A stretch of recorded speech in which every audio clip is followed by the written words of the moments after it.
Genesis chapter 29 is our text today. I hope you're reading through the Bible with us. What a fascinating set of stories and narratives and so forth that we're given in the book of Genesis. Now, Genesis lays this foundation for the faith of Israel and the faith of the Christians as well as we go throughout the ages. So we need to know what's going on here and see what's happening. We're now getting into some interesting things. Jacob comes to Haran in order to find a wife, and he immediately runs into this beautiful shepherdess named Rachel, who is coming to water her sheep at the well that is there. Jacob takes one look at Rachel, and he sees, verse 10, when he saw her, he got pretty excited. He went and rolled the stone off the well, which apparently was a very large stone. So Jacob was either a very strong man, or he was very interested in impressing this young lady. And then he comes and kisses her in verse 11 and lifted up his voice and wept. So this is a pretty heavy demonstration. Rachel might have been a little surprised by all this, I don't know. But this is love at first sight for Jacob. He has found his woman, he wants her, and he wants to marry her. So they take him back to the family and to their father Laban. And there in the home we find verse 16 that there's also another young lady, an older sister of Rachel by the name of Leah. And verse 17 is always an interesting verse to me. Leah's eyes were weak, but Rachel was beautiful of form and face. And I really don't know what to make of the weak eyes here. But the contrast with Rachel is clear. Leah was not a looker. Rachel was a looker. And Jacob, being the shallow man that he probably was, verse 18, loved Rachel. So he loved her. The only reason we're given that he loves her is because Rachel's beautiful. Now, there might have been more qualities there than we know, but that's what we're told. And so he's willing to serve Laban, be a worker for Laban, for 7 years for Rachel.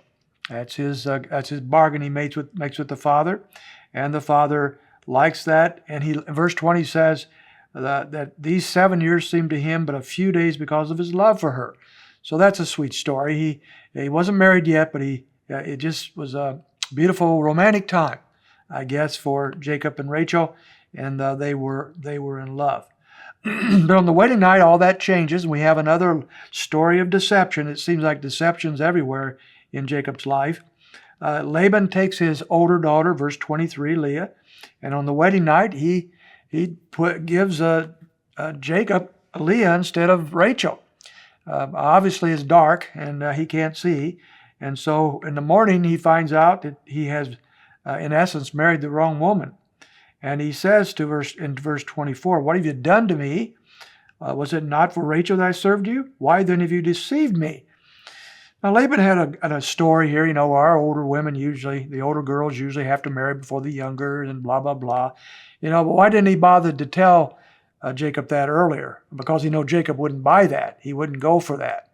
So, but Leah, Laban was finding a way to unload Leah, who apparently nobody particularly wanted. You have to feel a little sorry for poor Leah throughout this whole account.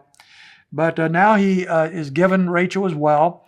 He will work 7 more years for Rachel, but he doesn't, almost everybody agrees Rachel was given to him almost immediately, and he still worked 7 years to purchase her, so to speak. Laban also gives handmaids to the 2 girls, verse 24, Zilpah, and verse 29, Bilhah. But verse 30 we see once again the family troubles. He loved Rachel more than Leah, even though he served Laban for another 7 years. So he loved Rachel, he didn't love Leah. And you know what that's going to do in the home, right? That's not going to set things up for anything very good at all. But the Lord was kind to Leah, and so when he saw, verse 21, that Leah was unloved, he opened her womb, but Rachel was barren. Now, in that context, that culture, having children was considered just the epitome of life. If you didn't have children, there was something very disrespectful, dishonoring, very, very awful to not have children, and especially sons. And so the Lord is very kind to the unloved, unattractive Leah, and she has 4 sons, verses 32 to 35. Reuben, the first Simeon, Levi, and Judah. All these boys are going to play a very important role in the future in the life of Israel and so forth. And we see these are very important people. Levi would be the leader of the tribe of Levi, the Levitical people, the Levitical priest. Judah would be the kingly tribe. David would be of that tribe. Jesus would descend from that tribe as well. So this is very important. They all come from Leah. But that still leaves Rachel furious, as we find in the next chapter. She's still unable to have children. So we'll pick up her story tomorrow.